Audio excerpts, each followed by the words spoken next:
If you're tuning in, we are mourning the loss this morning of the voice of the Valley, Chuck Carver, who passed away unexpectedly last night near his home in Lidditz. From what we've ascertained, he just wasn't feeling well yesterday afternoon and went to the emergency room where they basically said that he's having a heart attack and there was nothing more that could be done.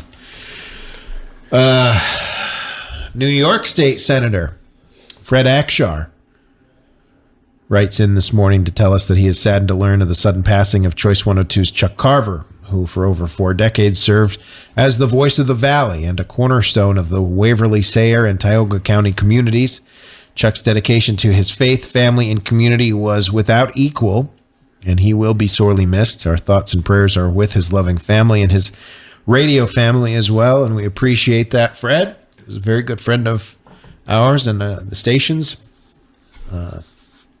It's nice to know that there are that many people out there who are listening this morning, paying attention, sharing the news, and being with us over the radio, over the phone, in the studio, like Todd. Thank you, Todd, for being here. You bet. Derek Canfield, spending the morning listening to Choice 102 to mourn the loss of Chuck Carver. One thing that he left me behind was a great quote: "Autograph your work with excellence. Rest easy, CCC." Jim Raftis, boy, how is this guy so well known in the Valley as he is in Owego?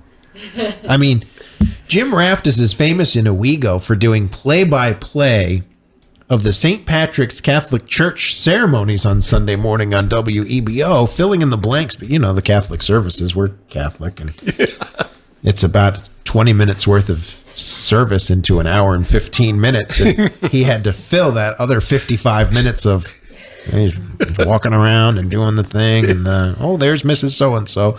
How is Jim Raftis as famous here in the Valley as he is in Owego?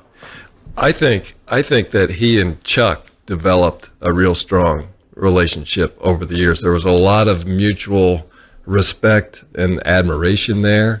So I think they just had a lot of conversations about what was going on in Tioga County in particular, and it just sort of went from there. It's 2 peas in a pod, really. Yeah. I spent 4 hours with Jim on Monday in the WEBO studio broadcasting this year's Tioga County Memorial Day ceremony. They didn't want to hold it in the courthouse square because they didn't want to draw a crowd and risk anybody getting COVID.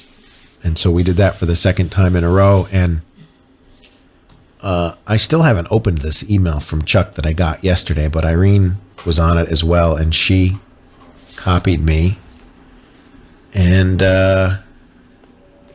so here's the email that he sent to me yesterday morning at 9:15, from Chuck Carver to me and Irene about this Sunday. He had invited us to come see him preach at his former church in Willawanna. If it turns out you're able to attend Sunday's service, there is no need for suit and tie. It's a very casual place, and Willawanna will always have cake and fruit and goodies for the masses afterwards.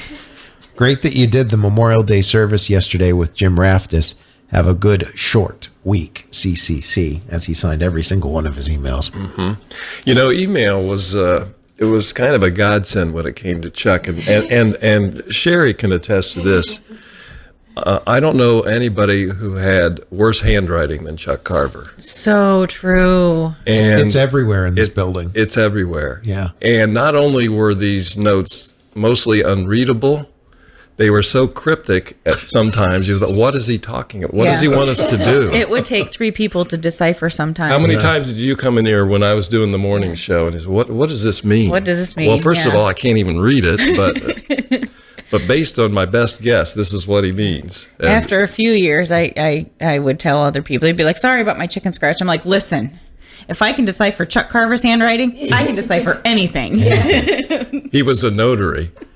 And you had to reapply to the state every 5 years or whatever it is.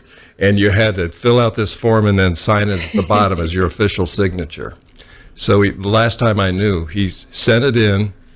They sent it back and said, your signature is illegible. Please make it legible, and we will certify you as a notary public. I thought, that's perfect. That's And perfect. he was so mad because he signs it, CCC, and then whatever. It just goes nuts there at the end.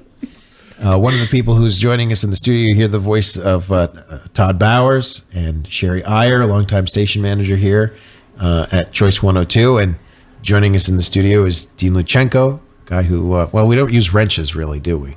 I was going to say you twist wrenches, but I can't think of a single thing in this place that requires a wrench. Maybe a screwdriver. Maybe a screwdriver, yeah. I signed on a few years ago with Todd and Chuck, as our chief operator. Yeah. And the first words out of Chuck's mouth were, we're broadcasters. We have no idea how this gets on the air.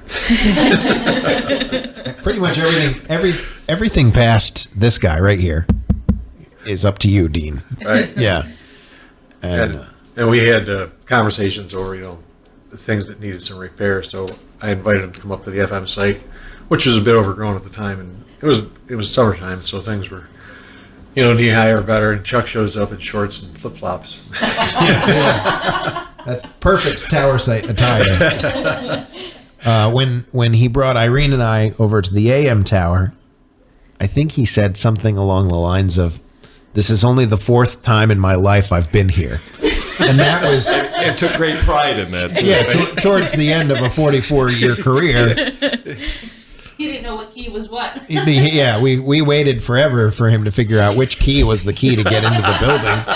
And I think there was at least one call to Sheri saying, "Are you sure you gave me the right keys?" The technical aspect was never really Chuck's favorite part of radio. I think when it came to engineering, the phrase plausible deniability comes to mind. Yeah, it was good. He would always say, "I don't want to learn about that. I don't want to learn about that." Yeah.